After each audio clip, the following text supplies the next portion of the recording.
Denmark in crisis mode after horrendous phone call from Trump demanding to buy Greenland. Man, they're really going ahead with it, huh? We're literally going to hand China, like, global hegemony. You know? I'm telling you, 4 years of this, and Western Europe is going to be like, Xi Jinping, send the missiles, please. Anything. I'll do anything, okay? Yeah, does nothing wins, literally. Xi Jinping's just sitting over there, you enjoyed that last nothing? Well, prepare for 10 more years of nothing. Taiwan? Why invade it when instead I could just dump piles of sand into the South China Sea and threaten to invade it? Don't worry, the United States will collapse on its own. All we have to do is weather the population bubble and get young people to start f***ing again, and then we're in the clear. Learn to sit back and listen. Not everything needs a reaction. Ancient Chinese wisdom. Better to meet girl in park, but wait, sorry. You can meet girl in park, better to park meet in girl. Exactly. Chills. Never interrupt your enemy when he's making a mistake. It's just sitting motionless for 30 years. I'll go to Hong Kong. I don't care. They have some amazing shit there. Bryceland's is in Hong Kong. Thy Workwear recommends their $450, was it P51 cargo pants? I wonder what they are, not in US dollars, but in like yuan, you know? Won, however you pronounce their currency. Go there in person, buy it for the Chinese equivalent of $5. P51? No, I think P43. Singapore has all the advantages of China without the restrictive government, IMO. I have bad news for you about Singapore's government. Denmark is in crisis mode after Donald Trump made a direct play for Greenland in a horrendous phone call with the country's prime minister. This is current? Yeah, this is from today. This is from today. The US president spoke to Mette Frederiksen, the Danish premier, for 45 minutes last week. 45 minutes is a pretty long call. So this is before Donald Trump took office. That's a long conversation, and made it clear he wanted to place Greenland under American control. Okay. I'm telling you, man, the oligarchs told Trump, like, you're basically just here to distract people, so go ahead with it. Like, go fire away, you know? And he has really taken that to heart. He is being very distracting. Like, in comparison, Elon has been relatively quiet over the past 4 days. I guess it's difficult to compete with a newly inaugurated president, even if you are the shadow president. But can we talk about the fascist impulse for more land? I genuinely think one of the big pulls here for Greenland specifically is not just natural gas and oil and what have you, but also as a reserve when climate change ruins most of the world. Because Greenland is possibly going to be like a relatively good place to hold when the ice starts melting. It's in an area that doesn't get hit with like hurricanes and tropical storms very often. It'll be made more habitable, like, relatively speaking. I'm not saying it's going to be a paradise. I'm going to say that it might be. Okay, that's far-fetched. I don't know, man. I don't know. Greenland melting is going to take centuries, lol. Oh, to be young and optimistic. Oh, wouldn't that be nice to believe? The land is going to disintegrate when the permafrost melts? No, we know what Greenland is going to look like when the permafrost melts, and there's plenty of land there. Plenty of land there. Wait, do you think the ice caps melt in our lifetimes? I'm talking about Greenland. There are large chunks of Greenland that are not on the further south. Also, it's green. That's why it's named that. Apparently, Greenland has something called the Grand Canyon. See, there's tons of land here, like a huge amount of land. Anyway, we'll see. Potentially a freshwater lake, too. Iceland is green, Greenland is ice? No, because then the names are reversed.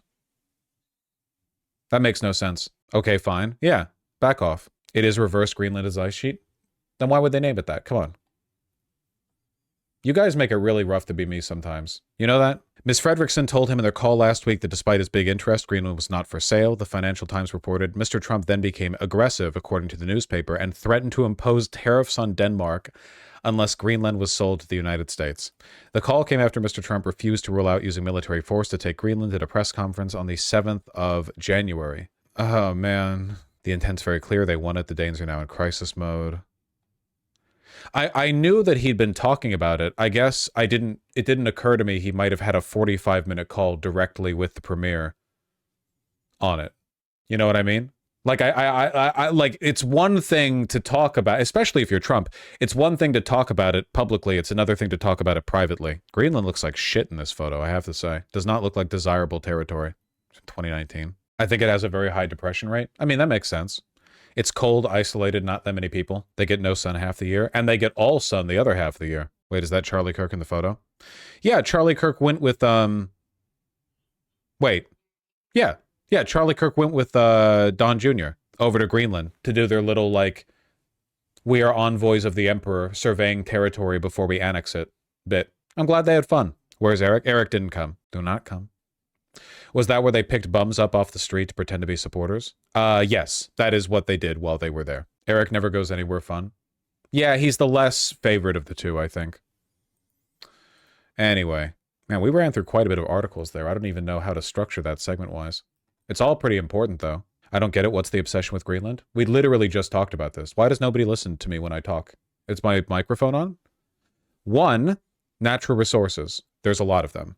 It's a lot of land, just flat out. 2, the area is going to be more habitable as climate change ramps up.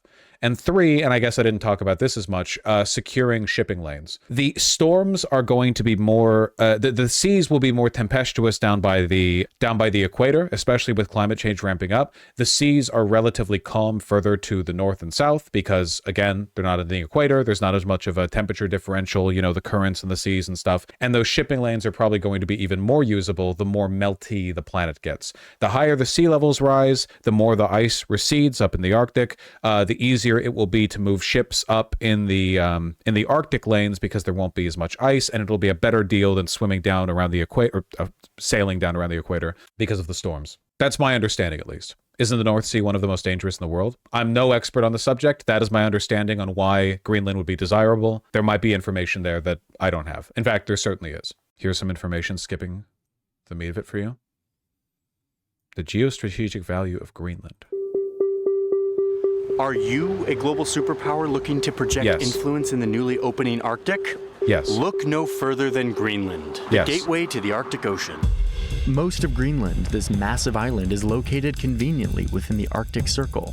This is why it was the chosen jumping-off point for Arctic explorers who were trying to be the first to reach the North Pole in the early 19th. Sake, don't watch Johnny Harris. Well, this looks like the kind of thing that'll get me copyright striked. But honest to God, I genuinely think just looking at a map of the Arctic Circle will instantly clarify why in a world of rising temperatures you would want to hold Greenland. Like, just look at it, right? It's like, oh yeah, you know, you look at a map and it's like a big rectangle stretched out wide, but it's like, oh wait, actually no, the Earth is a sphere. At least some people say that. Do I believe it? Well, I haven't seen it myself. The jury's still out on the shape of the Earth. Greenland isn't as big in real life as on a map. Yeah, but you can go to like Google Globe or whatever and see how big it is. Google Earth. Yeah. Greenland's still pretty damn big. And look, there's Europe. So you can imagine as climate change ramps up and a lot of these passages get wider, less ice, you know, more reliable, you can move through them a little faster. Move up through, you know, I don't know, here, whatever you want. You can get up here, trade with Europe, Russia, a little faster. So, I mean, it's pretty big. China. Nah, China's still a while off. I would simply not go through the Arctic Circle to get to China. Google Earth still makes it look bigger. I don't know what you want from me. Oh my God, they invented beautiful tropical water down here. That's crazy. Only the Bahamas gets water this beautiful. You can compare the size of Greenland to other continents using the True Size website. Yeah, I could permanently ban you. But I'm not going to do either of those things. I know what I can do. You don't need to tell me. I'm a free agent, exercising my true will.